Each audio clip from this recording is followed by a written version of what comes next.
Welcome to Builds with Blocks, a show centered around the micro-action figures and brick-based construction sets of the Halo universe. I'm your host, Colin Perkins, and I'm joined by Tom Fishenden.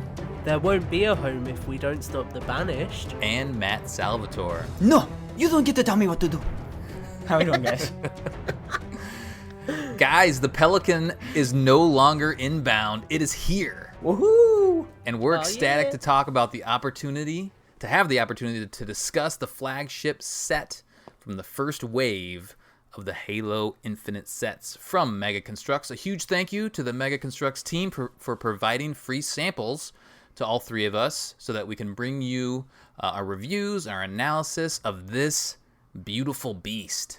Before we get into the main topic of the show, let's chat about what we've been up to on the block front. Matt, I'm going to start with you. What have you been doing lately? Not too much. I basically... You always say that, and then there's usually a lot. Yeah, they're like 3 hours later. Oh, that's about it, guys. No, I just been working on my mock, and then I built a Pelican.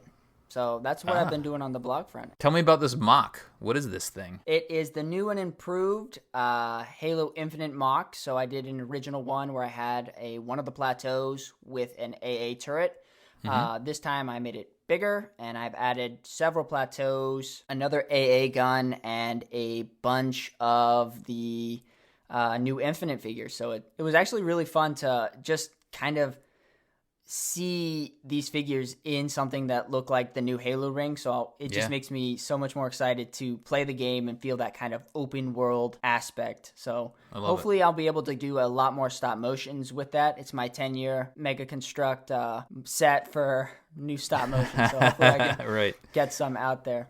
Your 10-year plan? My 10-year plan. I love it. Did you park the Pelican on that thing yet? Well, yeah. Okay, so here's the thing. Just spoilers about the Pelican. It's massive, and I thought for sure, I'm like, oh yeah, this massive mock will be able to comfortably and snugly fit this Pelican. And I had it all planned out where the Pelican was going to be. Well, this Pelican is just massive, so I had to push out a couple of the plateaus, and I have to restructure it already just so I can fit the Pelican in there. So it's a beast, and it's so awesome seeing the Pelican interact in there, seeing it with like the AA turret, just like. Reminds me of that opening scene that we got for the gameplay demo. That's right. It's so awesome. Looking forward to see what you do with that. Awesome. Tom, how about yourself? Yeah, I've not really been doing as much as I would usually. So here in the UK, we're kind of hitting the rainy weather season now. So I think that I'm probably past the best days for toy photography, which does suck a little bit, but it is what it is. So do you pack it in for the rest of the year then, or what? Well, I've done something interesting this year. I just bought a brand new green screen. So for a while, I had a really, really cheap green screen that I literally just used when I do the Jurassic Park podcast, and I would like sit and use that as my backdrop. But I just invested in a proper newer one, which will go over the studio setup that I've got that you guys have seen. So it will basically replace where the white screen sits in that, and I'll have a green screen there. So I'm potentially gonna experiment with some green screen work in the future. Nice. And just see how that kind of works. I've sort of got an image in my head of the Pelican in space with Chief floating that I'd like to try at some point. So we'll see what happens with that.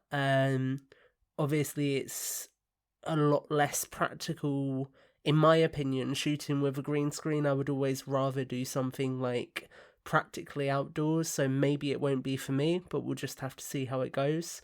And then beyond that, I am buying some Mega Construx off of you at some point, Colin, and that's about it. Yeah, we just got to sort out that list. Yeah. So, yeah, Nice. that's pretty much it. I'm crushed to find out that you actually are not recording from Jurassic Park. And now I'm crushed. Matt, I'm always at Jurassic Park, mate. If you listen really carefully, hold up a second. If you keep listening, what you'll hear is that actually there are dinosaurs all over this place right now. So I do actually have to be a little bit quiet because I don't want to disturb them. Well, don't move. They can only see if you move. All right, I will go quick. So the Pelican Inbound has been built. It took me a couple days because I don't have, I can't build during the day, even on the weekends. I got to wait till the tail end of the evening, and during either TV time or, if my wife's working. But anyway, so it took me a few days to put this thing together. I did it over the course of, I think, 3 or 4 evenings. I finally got her done, a couple hours each time. So been building that, and we'll talk more about that in a little bit. I did get my Alien Queen came in, and my Viseron came in. They are tucked away, ready to be built when I get inspired to do so. I mentioned a while ago that I was looking for that second 20-in-1 Scorpion. Yeah. And I found one for not a terrible price, and I ordered it. So it was above MSRP, but it wasn't the crazy price that I've seen out there. So I do have 2 now, so that means I can start building one of them. I'm excited about that. Do you think they might rebrand the Scorpion in the Infinite kind of boxing and redistribute it? I kind of hope so. I've been thinking about that. Same thing. So Mega have said in the past on their forums that it's unlikely that they'd ever re-release a set. They always try to do new improvements on them or stuff like that if they're going to re-release it. So it's a different set. But with that said, I would love that because then I could get it, and I really want to get that set, but I missed the boat on buying it. So please rebrand it. Yeah, I could see them using a similar, build structure because you're going to need a Scorpion eventually in Halo Infinite. So maybe that's why the 20-in-1 didn't get wide distribution, and they'll come out with another one. I don't know. We'll find out. Will that one have a chief with it as well? Oh my goodness, we have so many chiefs. No, this one will have a lock without helmet. Oh. Just headless lock. Yeah. Oh, poor lock. A couple more things. What else did I do? I did get from Entertainment Earth. I rolled the dice and ordered a 3-pack of the Mega Construx Heroes because I wanted to get Predator and Dutch. I separately, I think I talked about on the show, I got Raphael and Claptrap are the main two that I wanted, and I got those for, MSRP, but then I haven't been able to find a Predator at Walmart or a Dutch at Walmart, so I ordered the 3-pack just to see what would happen. I did get 3 different figures, which I was happy about, and I did get a Predator, so I am very happy about that. Didn't get Dutch, but I got Kratos and then another Claptrap, which I'm happy to have 2 of those. Nice. So that worked out okay. I wasn't sure if I was going to get randomly 3 of the same or if they actually took the time to give me 3 different figures. So I guess in the future, I'm wondering maybe if I buy 2 3-packs, then I'll get a full set. But, maybe I'll try that out for the next wave. Yeah, that'd be a cool way of doing it. Yeah, so because I did get Predator, I did find a decently priced Dutch in the 2-pack with Predator and Dutch. I did order those from Amazon. Nice. I actually had some credit on my credit card, some free money on my credit card, so with Amazon. So I did that. Couple other things. Man, I have a long list here. Sorry. I know we want to talk about the Pelican, but I just want to get this out.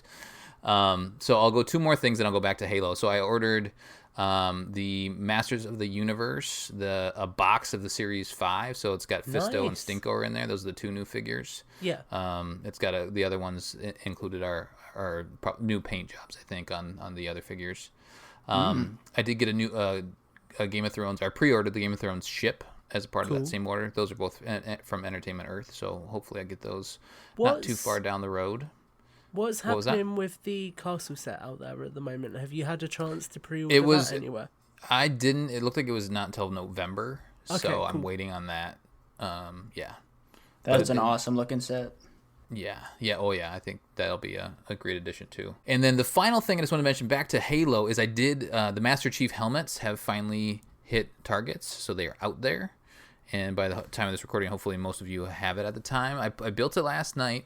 All I want to say, and I hope we'll have a focus show where we talk about this and a couple of other things that we haven't talked about yet. But the helmet, the color of the helmet is not the same color as this Pelican.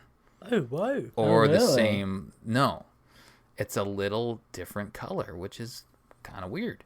It doesn't have the speckle in it, so I don't know if they removed the speckle or if it's a whole different color. But it's a little different color bricks. But it's a cool build. Interesting. Yeah, it's a cool build. It's a nice piece. Hopefully they do. I heard somebody mention maybe they would do a helmet series based off the success of this, which would be awesome, I think. Yeah, that'd be cool. Yeah. All right, so why don't we dive into the main topic of the show now that I got all that out of my chest? It's time to talk about the Pelican Inbound, coming in at a whopping 2,024 pieces. MSRP is $149.99 in the US. UK bucks are 125. Pounds, Colin, pounds. But you don't call them bucks in the UK? No. What is another term besides pounds? Quid. Yeah. 125 quid, 3 glorious figures, and an alternate build, which we will talk about on a separate show. Pelican Inbound is the 4th iteration of the iconic troop transport vehicle from the Halo universe, and we're excited to bring you our analysis and kind of go through. What we're going to do is we're going to go through like the build. And we're going to kind of talk top level first, and then we're actually going to take you through all of the steps. This thing is 500 steps in the instructions. Pretty involved. Yeah, pretty involved. Very fun build, if you ask me. But yeah, why don't we get into it? I want to hear. Oh, so if you want to go find the instructions, you should be able to find those on Mega Construx website. Just Google Mega Construx Halo, and that'll pop up. You can find it in there and some other pictures and whatnot.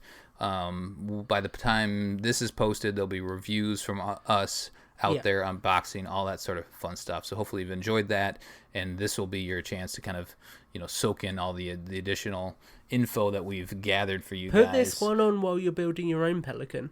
Yeah. Yeah. See if you agree. I like that. All right, let's talk. Go ahead. Before we get into it, I do just want to say this is an awesome set, but it's not fully authentic. Because mine hasn't crashed yet. Oh. You can do that. Maybe we'll do that at the end of the episode. We'll just all drop ours on the floor. Oh, no. I'll crash mine into my infinite mock. Oh, I like that. When you're done with that thing, you should just throw it at it. See what happens. I can't. Oh, I can't. I'd How cringe painful so would that bad. be? Table just It implodes. would be painful. It'd be like someone taking a hammer and smashing my foot. Oh, okay. Oh, no, I couldn't. That's plastic abuse right there. It is. It's true. Tom, why don't you take us we need through to the have words. experience of opening this thing and just kind of your thoughts on the overall size and the build? Let's just talk about, in general, our thoughts on Pelican Inbound. Sure. So when it comes to sort of opening this thing up, I actually did an unboxing on it, and I make myself laugh every time when I watch it back because I knew what was in the box. And I still decided to just aggressively attack it with scissors, which in retrospect was not the smartest idea. Are you a box saver? No, but Okay. when it comes to reviews, obviously I like to have the box in good condition before I throw it away. That's true. I feel like that was a really hurtful sentence for some people who are collectors. They're like, he's got the box mint and he's throwing it away. Right. I save all the boxes. I think I have all of them minus a couple. So I still right now I'm looking at my original Warthog box. I was going to say, do you have like a warehouse where you store these in? No, what I do is I usually just compress them. I fold them up and then I just stack them You do away. break them down. Yeah, I break them down, but I don't throw them away. Actually, most of them are still. I kind of use them for like art behind the set. So I put the set and then I put the box. Some I don't break down. Nice. I threw a ton away the other day from 2012. Oh. Yeah. Sad. Why? But anyway, moving on to positives. So the box here really surprised me because obviously this is a 2,000-piece set. And yet the box is kind of like a happy middle ground between your traditional £100 set and your more premium Signature Series set. So it isn't quite a Signature Series box. It doesn't kind of open up in the way that a Signature Series box... Well, actually, no, that's a lie. It does open up in the way that a Signature Series box would, but it doesn't have like any of the artwork or anything inside it. It's just a generic box. Well, it doesn't open. I don't have like the flaps and all that sort of stuff from the Signature Series. I don't know how I did mine, but I managed to fold it open in a very similar way. So it like pulled from the bottom upwards. must have did and it then wrong. I sorted the bags. I opened mine from the side. I was being very delicate, to be fair, because Yeah. obviously I nearly mucked it up in the unboxing. Well, Well, it my seems like favorite they're part- being more efficient with their boxing in general right now. So like they're cramming a ton more pieces in this for not Yeah. as much space in the box. Even the helmet that I mentioned, like that has almost 500 pieces in it, and the box is pretty manageable. It's a lot smaller than the skiff, which has a similar piece count. Yeah. Yeah, Well, my favorite definitely. part of your unboxing video, Tom, is when the box kind of goes out of screen and you're kind of, it looks like you're having this fight with the box. Yeah. You're like, oh! Fighting your Halo Infinite Pelican in the background. Yeah, that is exactly what happened. It attacked me, and I'm currently in very long proceedings with the set following that incident. That I really? can't talk about on air right now. But no, so overall thoughts of it, I was really impressed with this. And kind of when I finished it and I just sat back and took it in, I kind of had that, oh my God, holy moment where I kind of sat there and was just like spinning it around in my review station, looking at it from different angles and kind of thinking, oh my God, this looks exactly like it looks like in the game. Like, I mean, for me personally, and I know there's people who are big fans of the Pelican and they'll perhaps be a little bit more strict with the dimensions. But for me, they've always done a really good job getting the profile nailed down with the builds of this vehicle in general. Most definitely. But this one just feels like it goes a step above and beyond. And there's like so many little details, and we'll get into them. But everything from like the profile of the way the tail sits, to the way the sort of landing gears sort of slightly tilt inwards. It just all feels incredibly authentic to the way this vehicle's portrayed in the game. And when you kind of finish it, you sit and look at it and just think, wow, that is a Pelican. And to kind of encapsulate this, I want to tell a fun story. I was in the office on Tuesday for our charity's annual general meeting, and because of that, my boss was in. And I talk to him now and then because he used to play Halo when he was a bit younger, and he kind of stopped with Halo 3, so he's not that familiar with it anymore. I showed him a picture of this build, and the second I showed him, he went, "That's a Pelican from Halo. That's awesome." And he then went, "I'm not normally jealous of your nerdy things, but this is one thing that I'm very jealous of." And I feel like that kind of summarizes how spot on this build is. Yeah, I like that. That's awesome. Yeah, Matt? It was really cool. I was like, we've bonded. Matt, what are your overall thoughts? Well, I actually filmed me building this set, so I was able to do it. So you're probably watching it being constructed right now if you're watching this on YouTube. But I was able to build it in a little over 5 hours. And I stayed up till like 3 in the morning. So there's a part in the video where it looks like I'm getting a little slow. It's because I'm drinking lots of coffee in between. But I had a really awesome time building this. I want to say, it, like I said in the beginning, I don't think I fully realized or understood the size of this set. And so as I was building it, and it's kind of this weird moment that when you're building something and you kind of look over at what you've built, and, as I'm building, I'm just kind of putting pieces together really quick, and then I look over and I see, I'm about halfway through the build, and I look over and I see just what I built, and I already look over and I go, this set is going to be massive. Yeah. And I was just, at that point, it all kind of took shape. Like, I have to agree with Tom. The dimensions on it, the silhouette looks amazing on it. I am blown away by this set. I don't know. There's so much to it. So much detail and love was put into it. The best part about it is there's this little fire extinguisher. The detail is so amazing that I'm just like, oh, it's so cute. Yeah. But I love it. It's good stuff. I had a Awesome. great time building it. A lot of fun. Tom, did you build it all in one go too?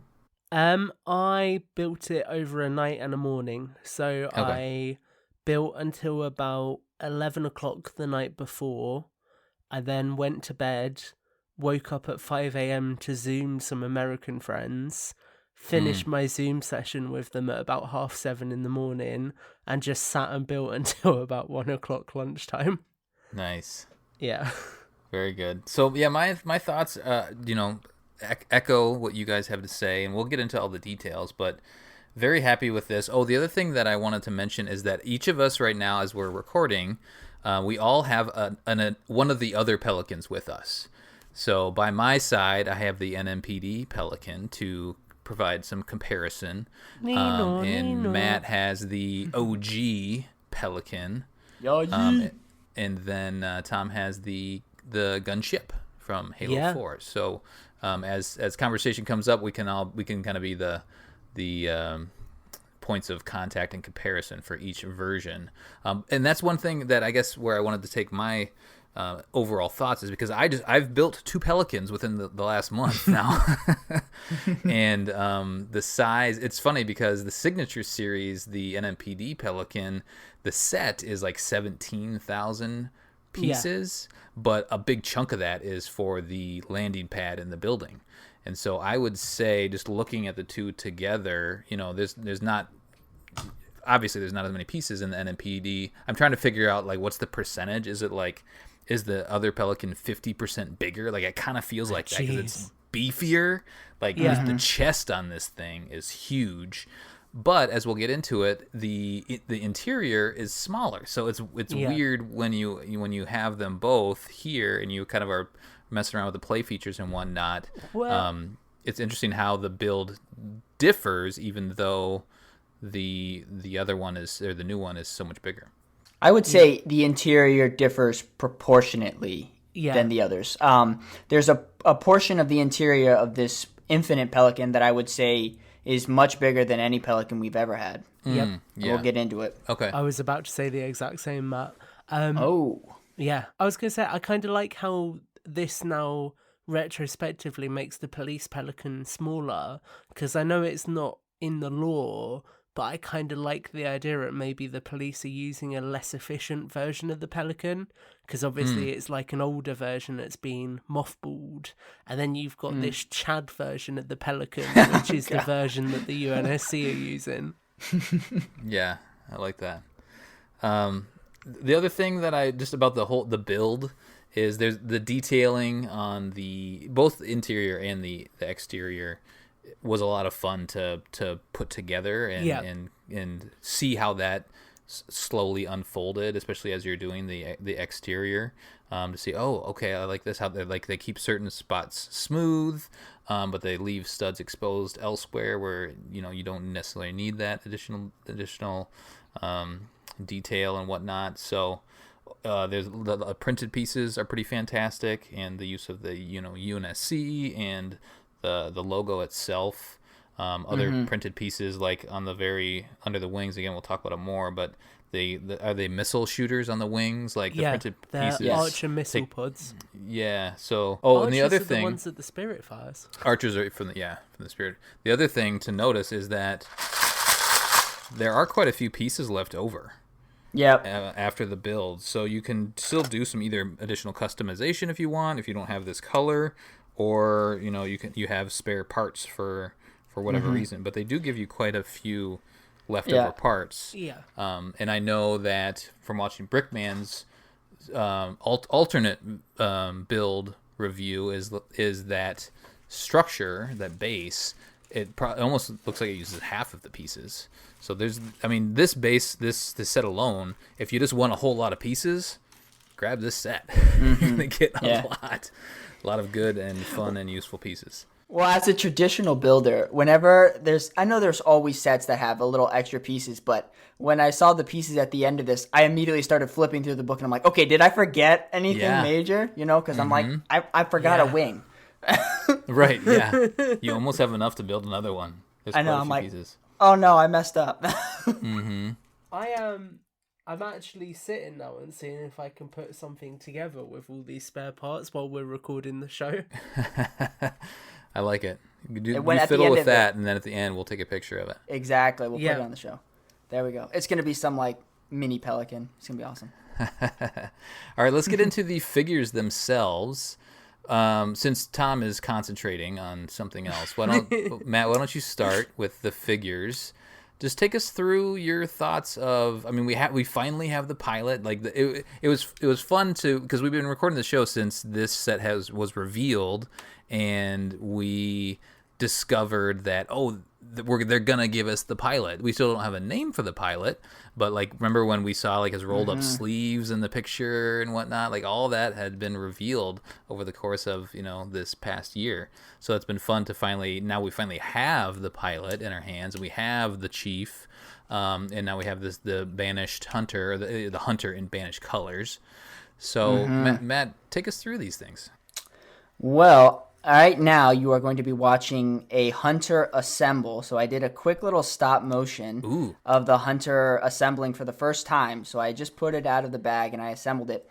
And the articulation on the figure, as I use it for stop motion, is much better than the hunters that I got from the Halo Heroes line. I think they come. Oh, yeah. Okay. So the articulation is it's already the same mold, a lot, right? Yeah, same mold, but the articulation just felt so much stronger, but more fluid. So I was able to do a quick little stop motion of this thing coming together.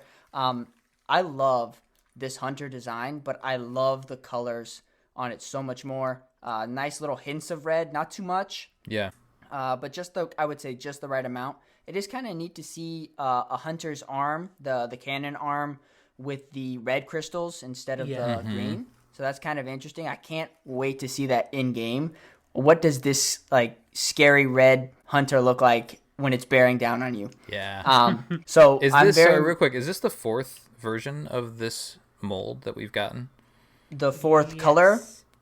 The fourth different new We've hunter? Got I think it's either a Prime or something else from Warzone in the Wasp. The Wasp. We got the red one in the Heroes wave, and then obviously the blue one in Warthog. The two, yeah. Yep, the Remnant hunter is in the Hero wave. That's it, Matt. Okay. Yeah.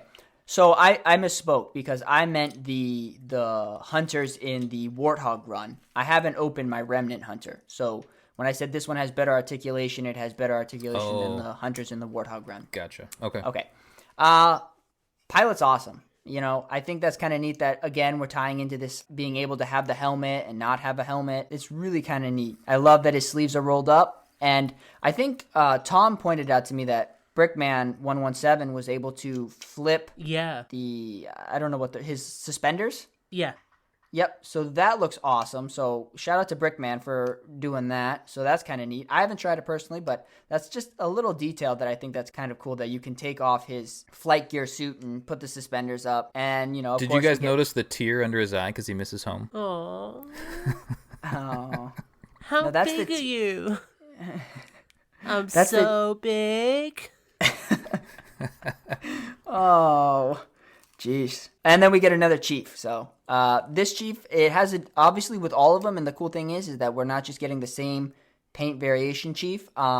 This one's got a lot more, I would say. There was a way Gabe put it that sounded so much more articulate, but it just has it has some silver brush highlights on it that really accentuate the armor. So I am very impressed with it. I think obviously the chief and the pilot were a must for this Pelican, especially because so much of the Halo Infinite marketing has kind of centered around the Pelican. It's nice to see the pilot and chief in this set. So I'm looking forward to using them in stop motion, seeing Tom's toy photography really utilize these two, because I think they're going to be a pretty awesome team. Tom, talk about the chief as compared to the other chiefs, because we have many chiefs in this line. I'm going to start by apologizing for all of the brick noise, but I have managed to put together a little UNSC barricade using the spare pieces. Nice. So Chief in this set is very, very similar to Warthog Rally in terms of color scheme, helmet details, and chest armor details. But the difference, like Matt says, is kind of the silver dry brushing. So there's sort of silver highlighting under the breastplates. There is silver highlighting on the helmet in the middle, and kind of bits across the abdomen, and all of those sort of areas. I think there might even be some brush across the legs. Yeah, To just kind of make his it back. pop. Yeah. On mine, unfortunately, which is the one that you'll see in the review, the visor wasn't fully painted all the way. But looking at Matt's, it's quite crisp when it's done properly, and it looks very similar again to Warthog Rally, just with the sort of silver little line underneath the chin. Yeah, I actually thought it was closer to the Chief Brute Warrior 2-pack. Yeah, because that one kind of leans a little more with that silver brush. Help me, Gabe. I don't know how to say it. That's that silver highlight area. So I think that's kind of a little more similar to that. We'll have to do a comparison video of all of the Chiefs in this line and pick a favorite. I don't think we can do that right now, but I am enjoying this one. The silver brush, it shows. I mean, if you think about the setting of this set was taken from the trailer, in my opinion. Yeah, I mean, and that's what they're going for. So this is kind of beat up Chief. After he's been floating in space, Chief. And so he's not dirty, but he's all dinged up. And it's interesting that, remember, was it between Halo 2 and Halo 3, he got that big scar on his armor? Yeah. And a lot of figures, included that sort of thing. We don't have a big scar. And for whatever reason, maybe we'll find out in Infinite, but we do have he just shows a lot of wear and tear from whatever reason he was floating in space. There is kind of, on quite a few of the Jazzwares figures, and I think some people have pointed it out in the source material, there is actually a black burn mark on the right side of the chest plate where that mark was on the Halo 3 armor. And it's kind of like over the 117 sign. And if you look at the San Diego Comic-Con figure, that's kind of the closest they've come to mimicking that sort of battle damage almost. It's kind of like a soot almost in sort of the kind of damage it looks like. Yeah, I got my hands on that one too. It's on his helmet as well. Yeah. Can I say something about the pilot? No, I really you like. May. Okay, so Matt, thanks. I could honestly gush over the pilot figure because coming into this set I was very apprehensive of it. I think it's fair to say that in the game there's a lot of detail on the pilot's flight suit. There's a UNSC logo on one of his shoulders and some other small details that aren't present on this figure. So if you guys remember when we first previewed it, I was quite cynical about that. And I was quite cynical of the colour blue that they used. But actually in person it works really, really well. And I was surprised to note that there's 2 different colour tones on the pilot's chest armour. So around the collar and also in the middle of the chest in the little triangular piece of armour, there are actually darker tones. And also one thing that I really appreciate is the fact that although he has got a pinhole in his head, they painted the inside of the pinhole the same colour as the hair, so it kind of blends into the hair, which is quite nice. Because I've always been quite sort of against the pinholes because I feel like they ruin the ability to use a figure without their helmet off. But I feel like in this instance, because they've done that, it actually works quite well and it doesn't bother me at all. So I was really happy to get this figure. And I would say that with the suspenders, he still looks pretty good if you remove them all together, because they've used a hip piece that doesn't have the square tab indent. So if you take the suspenders off, the legs just sit flush with the torso and there's no gappage. Did you guys get yours? Does he just spin around in a circle like his torso? Because you know how most of these will catch, partway through. But mine spins all the way around. I either haven't pressed it on far enough or what. But yeah, no, mine's sitting fine. Yours catches when you when you spin them. I just did. Mine spins all the way around. Yours does too. Okay. Yep. So I don't know if that's from the rubber piece or what. The suspenders are a little off on mine. I don't know if it's the mold or what, but one suspender hangs down lower than the other. I don't know if that was on purpose or if that's just how the mold works out. It sounds like one of the pegs might not be lined up, because it's worth noting that this is a cod piece, So it's designed for the Call of Duty line, and they've just brought it over here. And while there are Call of Duty dimensions in the legs now, the torsos are still the Halo torsos. So there might be a slight bit of like, I don't know how to phrase it. Basically, it might be slightly off where the scales are still slightly different, because obviously this has been designed to be used with a COD torso and COD legs. And actually, interestingly enough, when you try and put the suspenders up on a COD torso, sounds like I'm talking about fish. I'm not, guys. It's Call of Duty, I promise. When you try and put the suspenders up on a Call of Duty figure torso, they actually stretch a lot more, and they look like they're not meant to go up like that. So it's an interesting kind of amalgamation of two slightly different scales. The other thing to note is that his boots don't spin, don't twist, like we've seen in some of the other more non-Spartan figures that we've received. But yeah, I'm happy with him. I like the little. I couldn't figure out for the longest time what was on his helmet. It looked like it was almost a mistake or something like that. But it's his little microphone on his helmet. That silver coloring. But yeah, overall happy to have him. I really want to know who this guy is. Maybe we'll find out one day, or maybe Miranda he'll just Keyes forever and be Sergeant Johnson's love child. Ooh. Oh yes, boy, I love that. That's not Give even us possible. Miranda. Any other thoughts on the Hunter before we move on to the big beast, Tom? Oh no, I was so spaced out then. I was like ready to chat about the Pelican. The Hunter. My only thing is obviously Hunters come in pairs. But I'm probably gonna end up buying another Pelican anyway, so it's fine. Yep. I think most people will, and it's almost like that's one of the main reasons. Yeah. to have another set for the alternate build, to just have that available, or just the other pieces. I just want 2 Pelicans. This Hunter's lonely. He's so lonely. He's pissed off. Yeah. He's raging. Or maybe banished pelicans don't have to be in pairs. Oh, maybe. Banished hunters. I don't know why I said banished pelicans. Banished hunters. Have the brutes taken over this pelican? I don't know. Probably. Well, if you remember, there's because we just played Halo Wars 2. There's Colony involved, and he's like the chief Maybe hunter. this is Colony.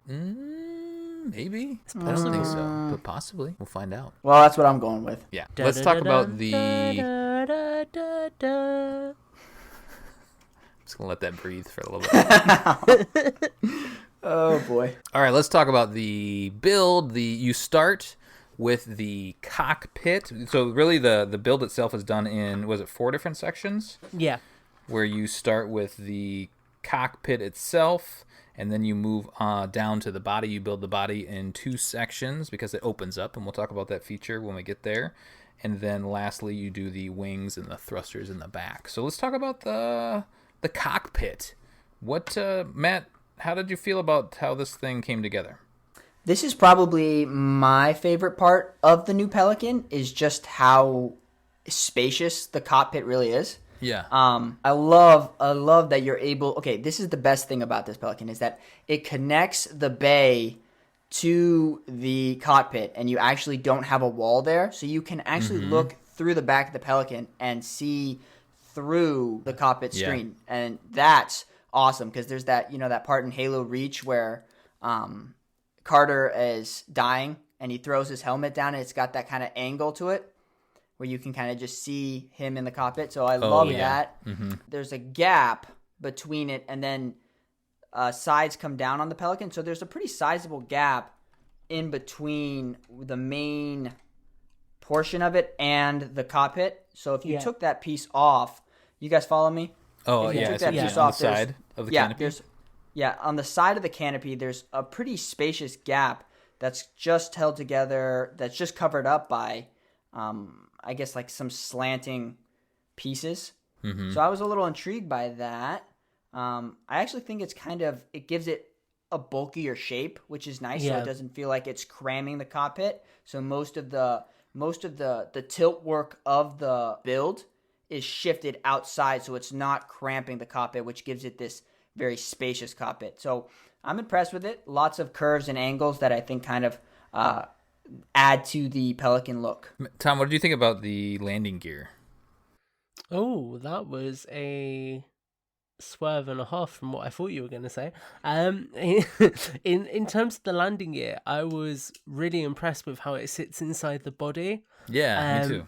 So as they were building it up, I was kind of like, oh my god, is this going to have an impact on the interior? Is the interior of the cockpit going to be really cramped?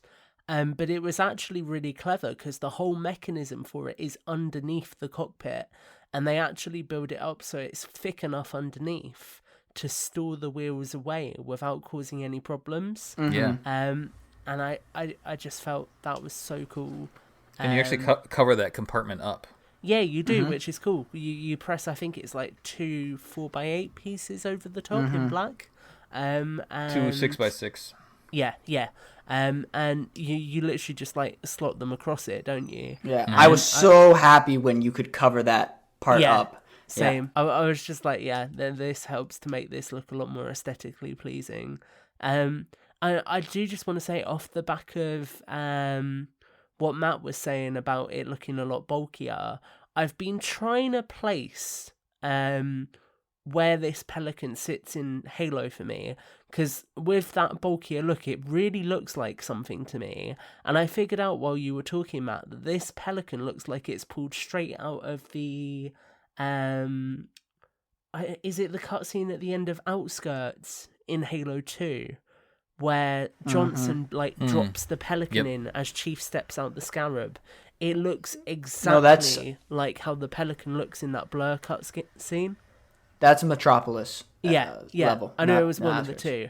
Yep. It looks exactly like that Pelican at the end there, and yeah, this is, I would say, peak Halo 2 Pelican. On look, style, especially in the front. So how does this compare? How does the cockpit front end compare to the gunship? Because we do have a little turret in the front of this thing. Yeah, well, obviously it's completely different, because the gunship was lights and sounds. Oh, so yeah. The gunship, the entire front cockpit section is one big piece. Right. And you then put the kind of canopies on and build a little bit of the interior, whereas here it's completely built from the ground up.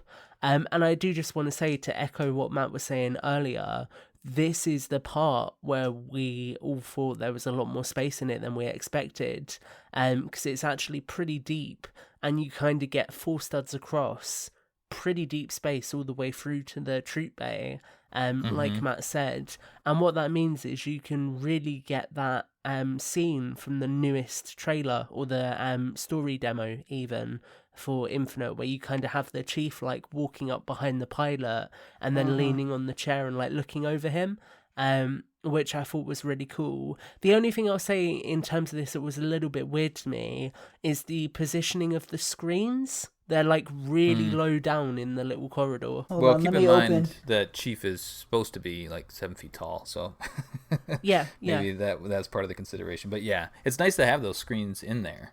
Yeah, it is for sure.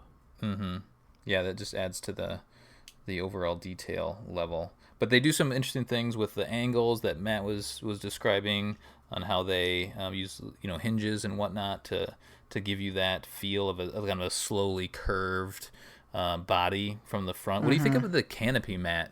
The actual the little piece that comes down over the pilot. It's massive.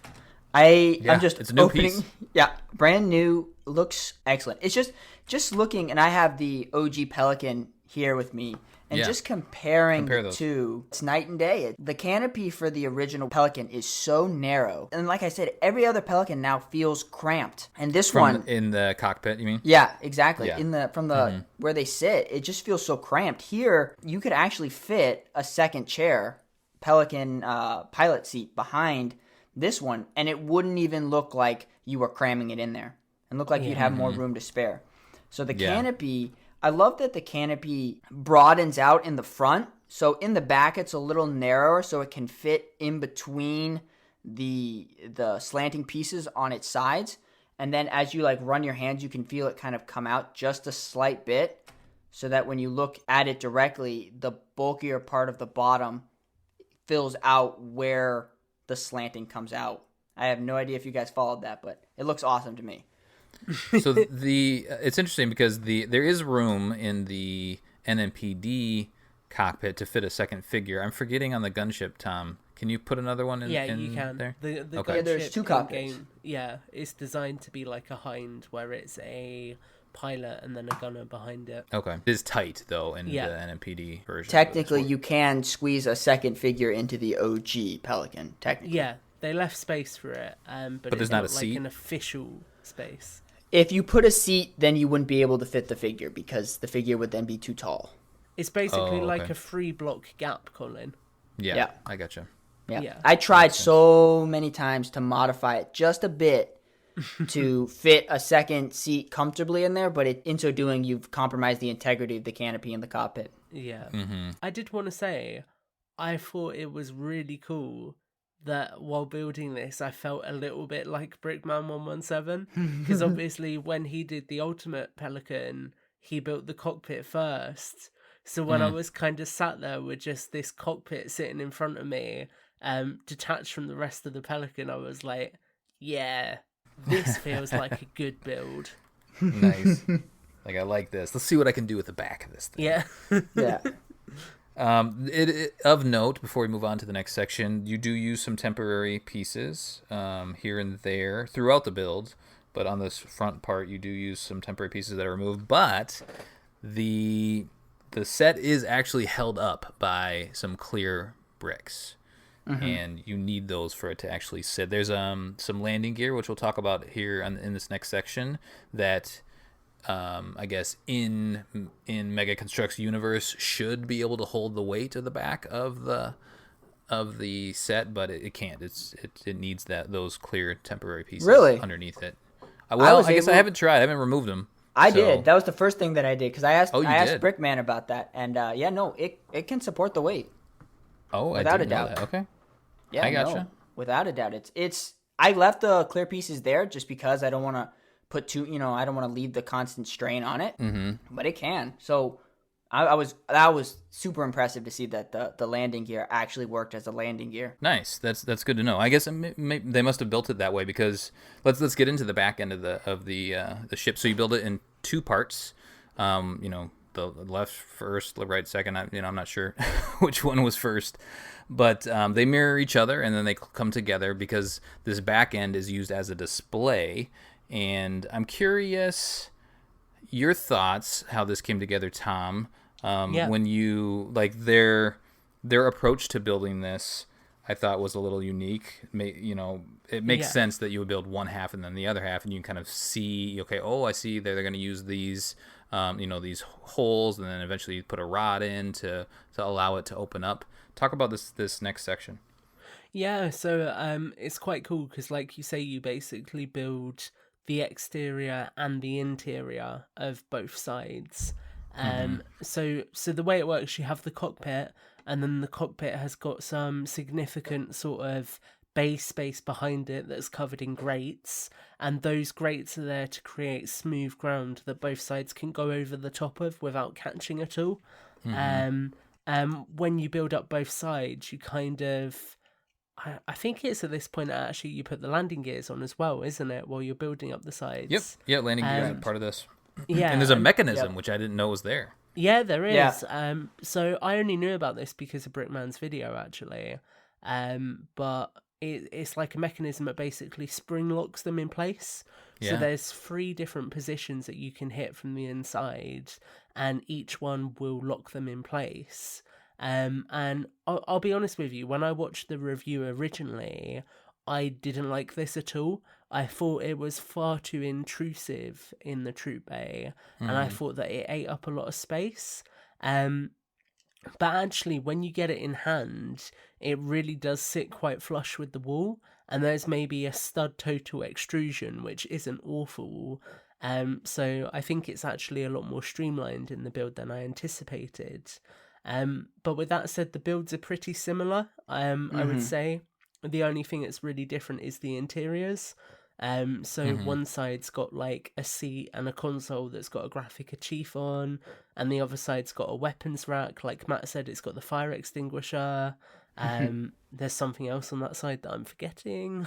And that's kind of it, really.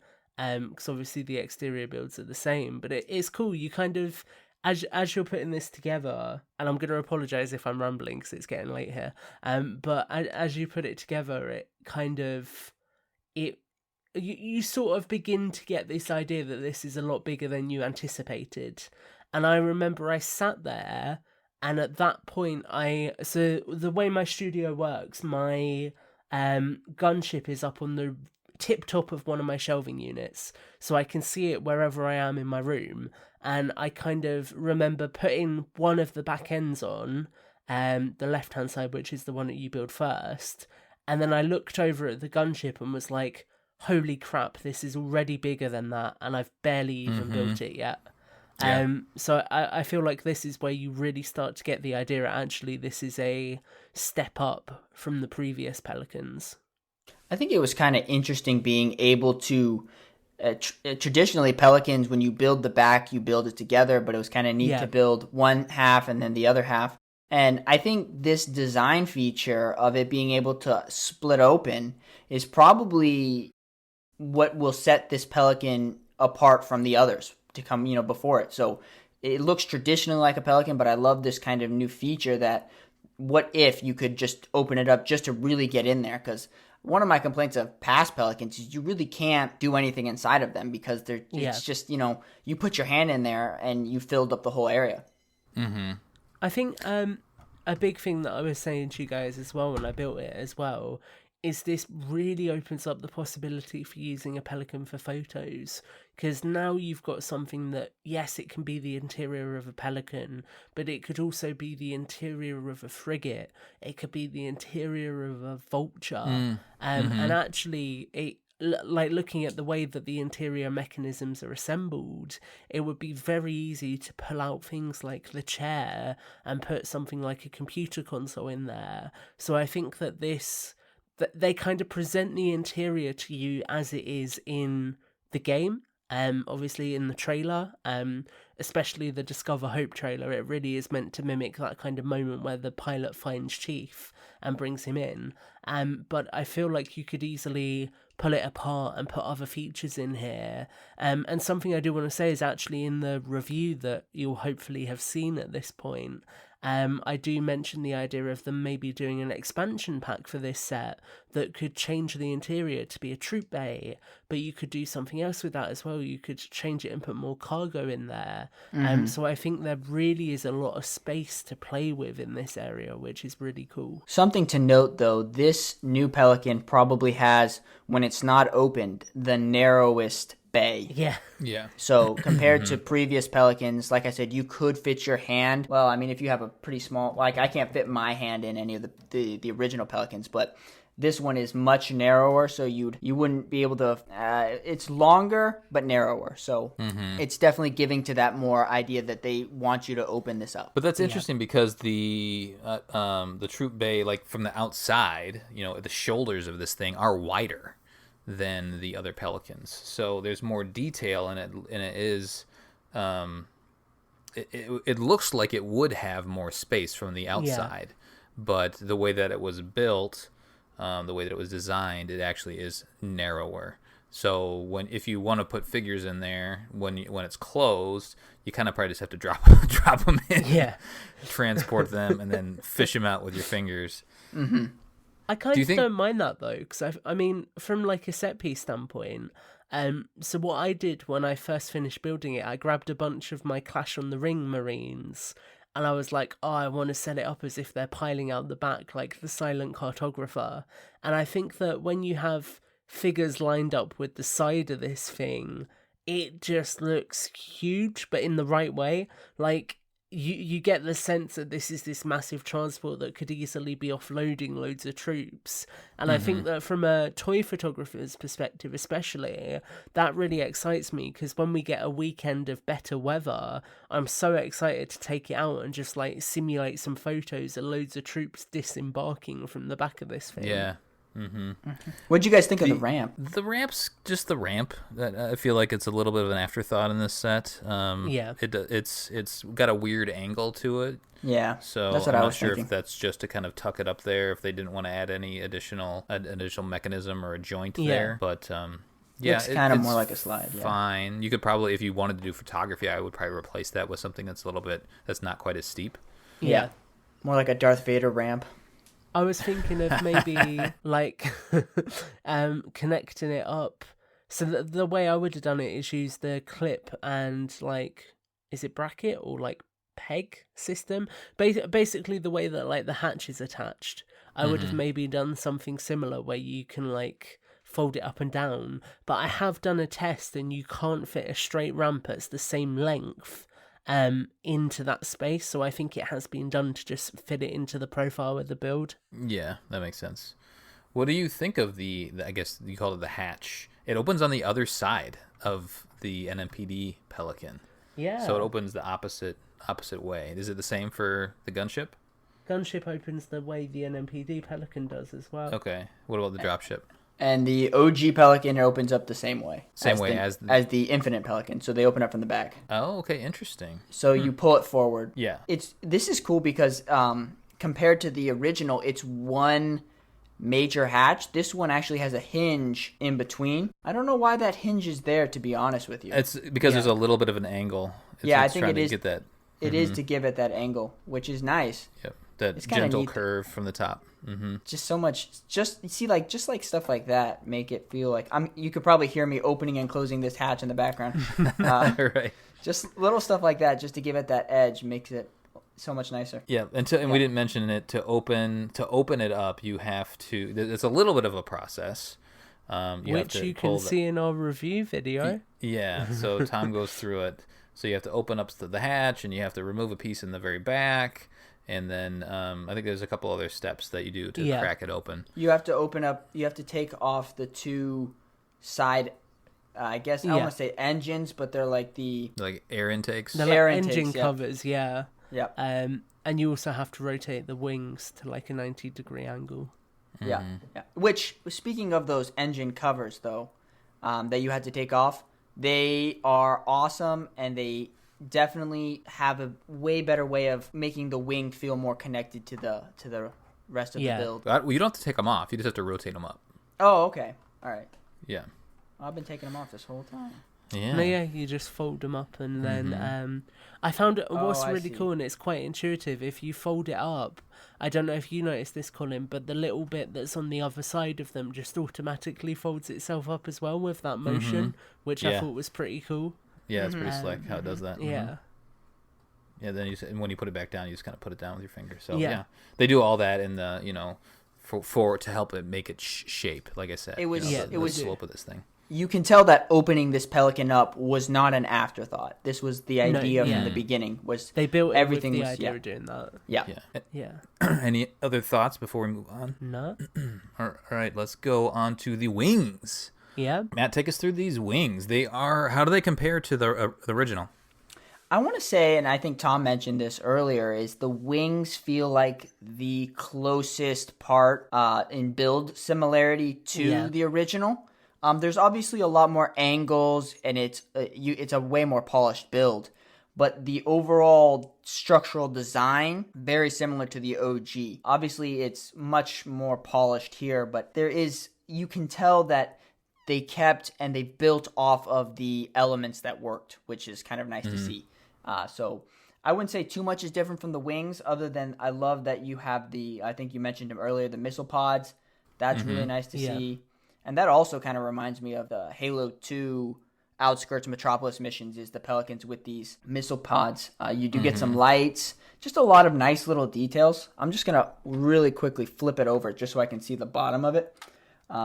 There are just, like I said, a lot more slants, a lot more pieces that just kind of contour to each other. But the build structure is certainly very similar. Tom, your thoughts? I think the most innovative part for me here was the way that it uses the ball clip to put the black thruster covers in the front part of the engines. Yes.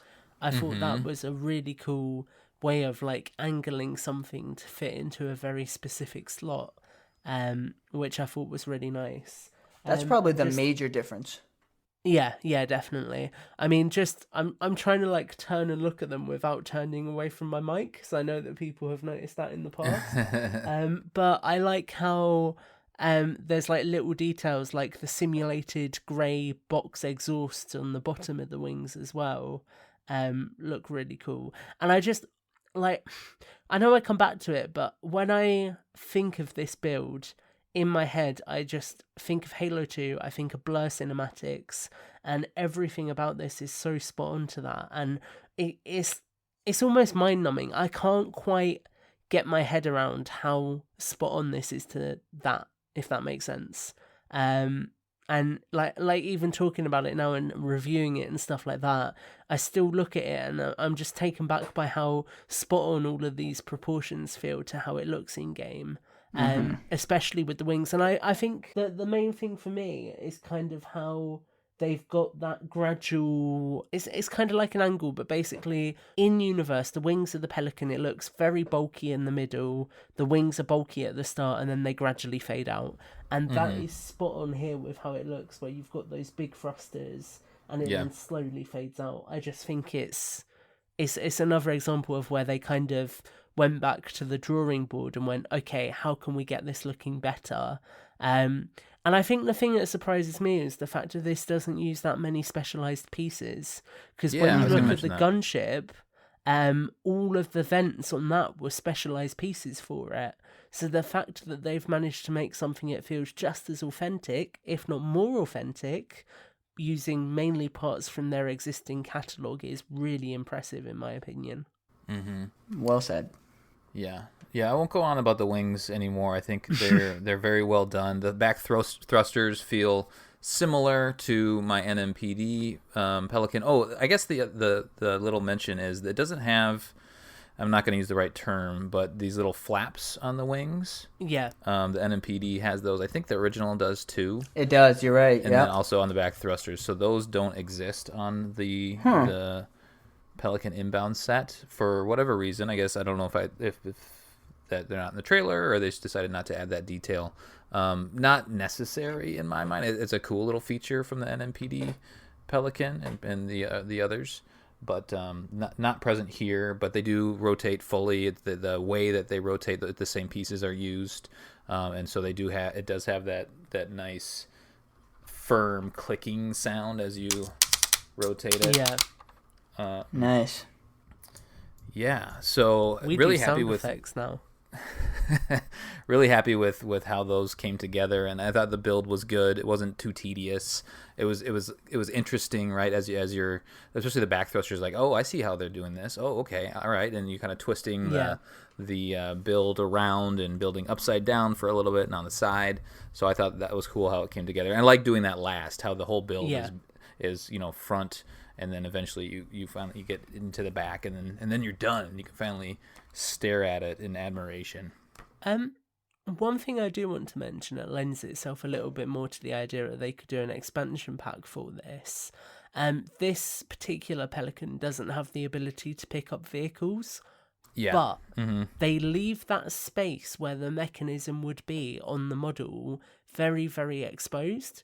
So there's a couple of sloped pieces that give it the correct look, but there is a substantial amount of space there that you could build your own mechanism in, and I kind of feel like they did that deliberately. I feel like it's a little nod to fans to kind of say, if you wanted to do this, you could do it, because they're looking at where that sort of gappage is left. If you were to put your own mechanism in there, it would be spot on to where those vehicles sit on the actual in-game model, which I thought was really cool. The Warthog scales a lot better. Yeah. Like all of the Warthogs, but the new one I just looked at, and it scales a lot better. It doesn't scale terribly against the NMPD one, but it just feels like the dropship is a heftier, vehicle that could actually carry one of these things. I would say that they probably left the idea of carrying a vehicle off just because of the notion of it splitting apart. Yeah. I think that's what they were kind of showing, was like, you don't have to, imagine if you had to take every piece off to get it to split apart. I think that's probably what their logic was. But again, like you said, it leaves that space. So you could totally come in and customize this. And with the extra pieces you are given, I'm sure you could find a way to do it. The thing I thought as well is the mechanism at the back it's used to hold the two ends together is a bar piece. So they didn't just use like a plate or something. It's a Yeah. bar. And yes, you can argue that that's easier for us as humans to pick out of it. But also, if I remember correctly, the mechanism that's on the gunship and also the mechanism that was on, I think the NMPD one has it, doesn't it, Colin? It's like a clip-based system. Yeah. Where it clips in at one end and then would clip into the Warthog on the other end. So Yep. I do wonder if maybe you could quite easily port that over to the end of this model. Yeah, it might be possible, although because it has this bar that hangs down and then there's a clip that you attach to it.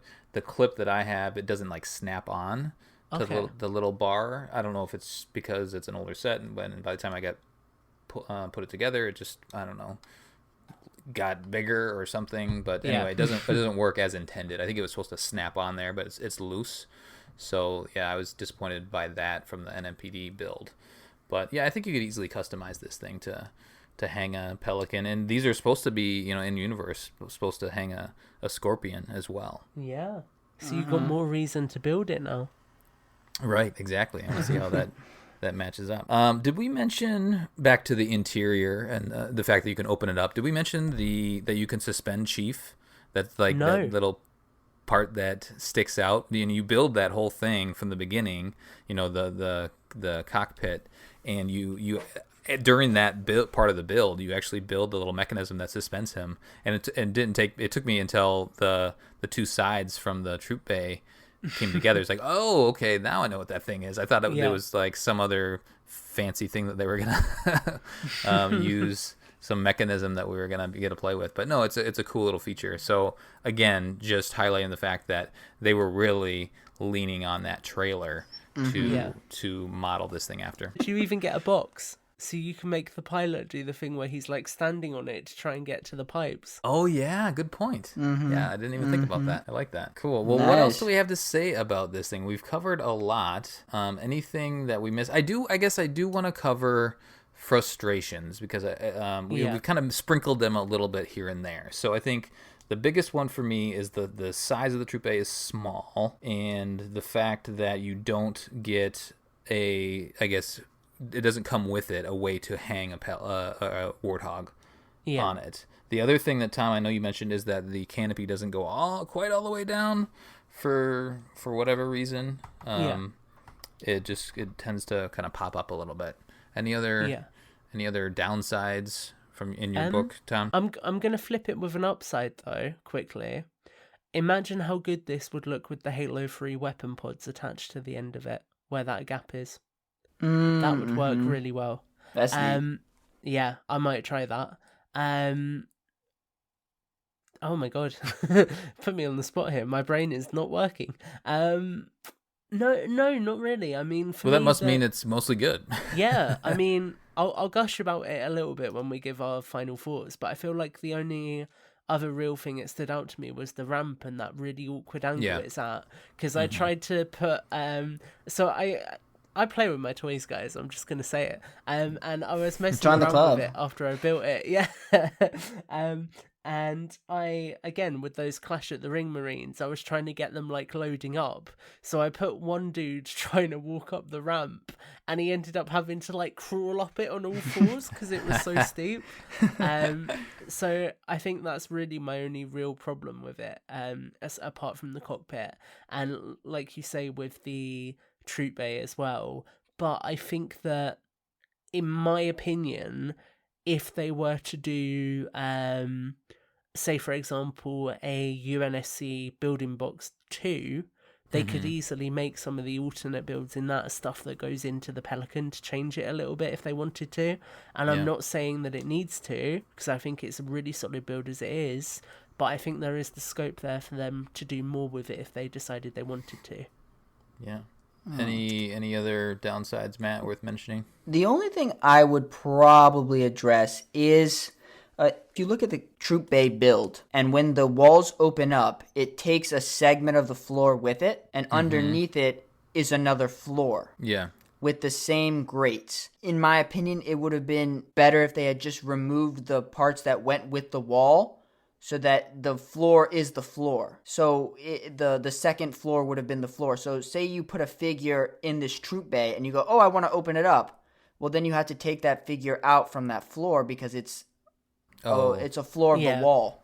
I see. And so that's the only thing I would probably say. I mean, yes, the troop bay is narrow, but I've never been able to use the troop bay in any real significant way. So having it open up allows you to use the troop bay for photography or something like that. So I'm not super mad about it, but I would just say maybe you could have lost the float away floor. That's interesting. Well, why don't we wrap up our thoughts then with anything else that we haven't gushed about over this thing? Because, I mean, at the end of the day, this thing's beautiful. It's the best Pelican, right? Yeah. I mean, I'm sure you could argue because of some of the negatives that we've talked about, there's always going to be a trade-off on sets. So they chose to go this direction where this is more, it's got a lot of playability, but it also doubles as a display piece for many other purposes, and it gives you it enables you to do things that you could never do before with the other three Pelicans. So it sets it apart. It's not just a bigger Pelican; it's a bigger and unique Pelican. Tom, why don't you give us some final thoughts?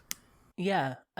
So what I would like to say, mainly, and I know there'll be people who will say, "Oh, you're only saying this because you got it for free." But I just want to say a massive well done to the designers at Mega, because I know from posts that both Kevin and Mia have made on the forums that this line was really about going back to the drawing board and looking at the sets that they've made before and looking at how they could improve them. And I think that the previous Pelican sets we got were in no way bad, but this really shows a level of commitment to listening to the fans and getting this right that I really appreciate. I mean, things like putting in the new cockpit piece so it feels more accurate than the old one. I know that's a criticism that a few people had of the old Pelicans. Getting a new one here is nice.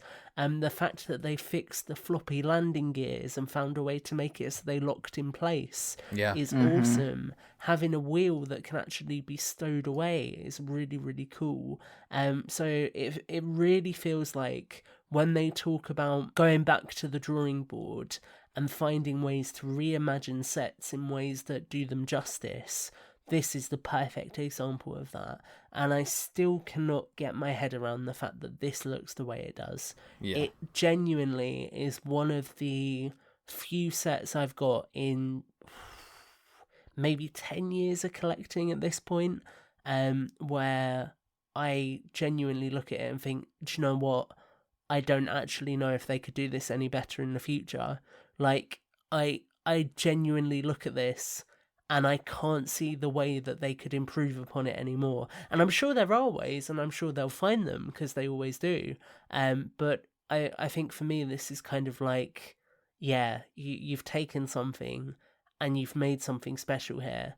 And I think that a lot of fans will be really happy with the end result that we've got with this set. Yeah, I think it meets the happy place of scale that we want out of this, and then also not being overwhelmingly large, right? So it is plenty big, but it also gives you lots of playability, and you can still move it around and play with it outside of it. If it was any bigger, I don't know if I would really want to touch it. I just kind of want to put it up on a shelf and just leave it there. But the fact that the size that it is, it looks like it fits well with the other vehicles and the figures. Mega is not perfectly scaled. We're well aware of that. But this thing is they did a really good job of rethinking, reimagining, like you said, and giving us a lot of features that we wanted. I mean, I just looked at the bottom of my NMPD Pelican. I didn't realize it doesn't have wheels. Adding that feature, lots of little things like that that they brought into this thing. I do just want to add off the back of that quickly about scale.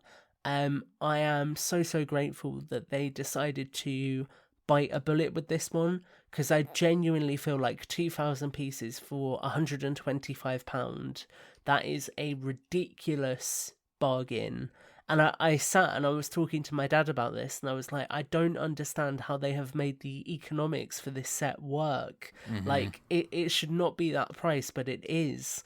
And I really appreciate how they didn't lock this behind a Signature Series set, and how they made Or it $15 more. Yeah. Right? And I Yeah. appreciate how they made it a lot more accessible for a lot more fans, I would say. I would just like to start off by saying a huge thank you to Mega Construct for this set. I'm so thankful to be able to just build it and experience it. So thank you so much, guys. I got to say, this set balances, like you guys have been saying, this playability and Signature Series kind of model feel. And I know when we had Goodwill Hunter on, he was talking about how Mega always wanted to have a play area in each set. And I think the Pelican was that place that you really wanted to actually make that play area work. And so I think by having this set open up and having it the way it is, it really kind of lends to this. This is a set that you play around, that you play in, and that you play with. And I have to give them a huge props for this tremendous win, because I don't think, like Tom said, there is many more ways to improve this set. So I'm blown away. Just to build off that really quick, Matt, this thing, we talk about structures, right? In the Mega line, like this thing almost doubles as a structure because of the fact that it opens up. I know. Right? It's amazing. It's. I have to make my mock bigger to fit this thing.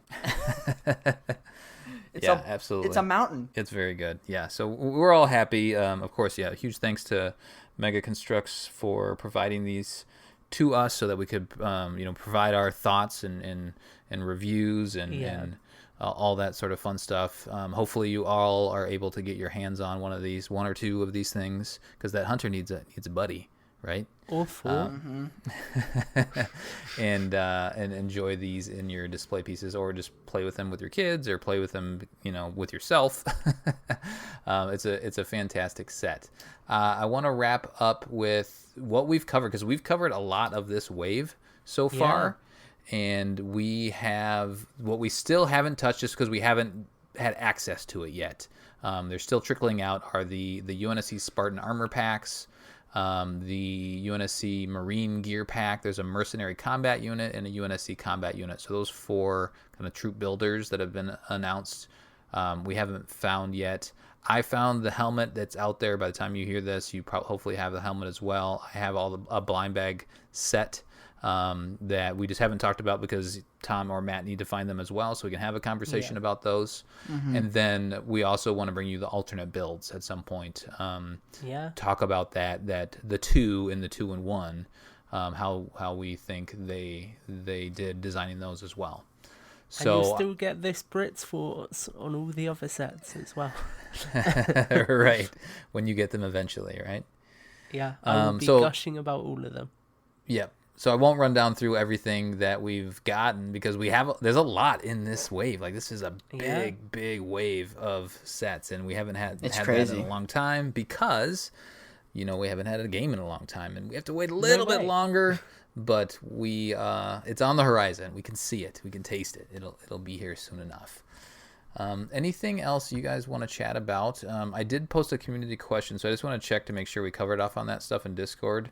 So any other thoughts that you want to chat about before we close the show, Matt? Well, I'll just give a couple quick shout-outs. Thank you, John on the Drift and your son. You guys are awesome. Tom Bovey, sir, you continue to be awesome. Sacred Icon Halo Boys, you guys are the best. And, of course, Brickman, thank you so much. We've mentioned him quite a bit in the show. He's definitely the best person to talk about when it comes to massive builds such as this. And, of course, Goodwill Hunter. You guys are awesome. Thank you so much for being a part of this community. Gabe, G Custom Creations. I can't forget that guy. That guy. That guy, yeah. Tom, anything before we close? Have I forgotten anyone? Thank you for continuing to support us, because I feel like if it wasn't for everyone listening, then we probably wouldn't have got this set to talk about. For sure. So we really appreciate the fact that you all continue to show support. We've just hit 1.5k subs on YouTube, which is incredible considering it was only a couple of hundred a few months ago. That blows my mind. So yeah, thank you so much for continuing to support us, and hopefully we'll continue to build this thing into something that all Mega fans can enjoy for many years to come. That was beautifully put. Absolutely. I just want to say there's a lot of people out there putting out some good content. So go and support your fellow content creators on the Mega Construx front. There's lots of people putting in good work and enjoying it. And I think a lot of that is a testament to the good work, the absolutely the step up in quality that we've seen over the years. I think if the quality would have gone the other direction, I think people would have fallen off, but it has gotten better and better, and that has enabled a lot of us to appreciate these and create our own content, and build communities and things like that. And shout out to Mega at the end of the day for continuing to do it, because I think it's fair to say that they've been through some ups and downs, and it would have been easy for them to just throw the towel in and say, do you know what, we've hit a point where this isn't working at the moment, let's just move on to something else. But actually, they've committed to really trying to rebuild this thing and re-engage with people, and I really hope that this big wave that we've got here is just going to be the start of that. Yep, absolutely. I did get one question that I don't think we covered, and it's a little odd one, but Elson94 on our Discord, he mentions potential of building an owl, which is a little bit smaller than a Pelican. I'm not familiar with this, but it's been mentioned in a couple of books, some of the Troy Denning books. So there is a little bit smaller vehicle. Maybe we'll see that in Halo Infinite. An owl. I like the name of that, an owl. Well, we're seeing the condor, so anything's possible. Yeah. So it'd be fun to see. I don't think there's been pictures. There's probably been descriptions in the books, but I don't think they have seen any pictures of an owl yet. So that would be a cool thing that they bring forward eventually. That would be fun to see how that scales against this thing. All right. Well, that will do it for the show. Thanks for joining Builds with Blocks. If you like the show and want to support us, please check out Podcast Evolved on Patreon. Until next time, evolved. Evolved. Evolved!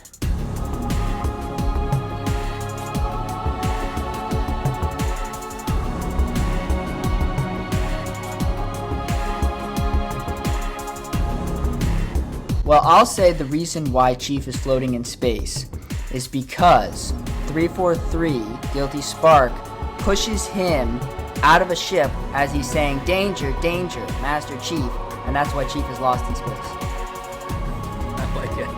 Predictions have